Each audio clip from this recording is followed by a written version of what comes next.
Someday, S-U-N-T-A-Y, songwriting. Welcome to Somebody's Songwriting.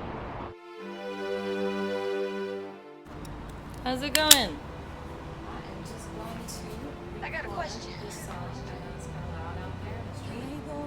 This is a song I wrote a while ago, like 15 years ago.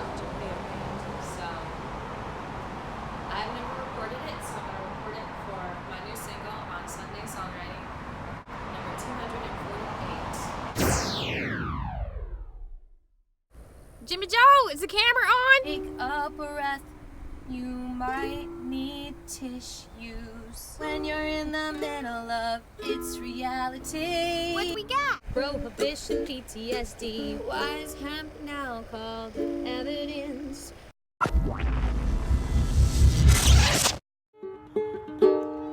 And perhaps the first homeless Americans were farmers of the hemp fields in Kentucky that were burned when corporate greed got lucky in convincing folks to pass a law legalizing the hemp, whose straw was quickly getting ready to make paper fuel and steady income.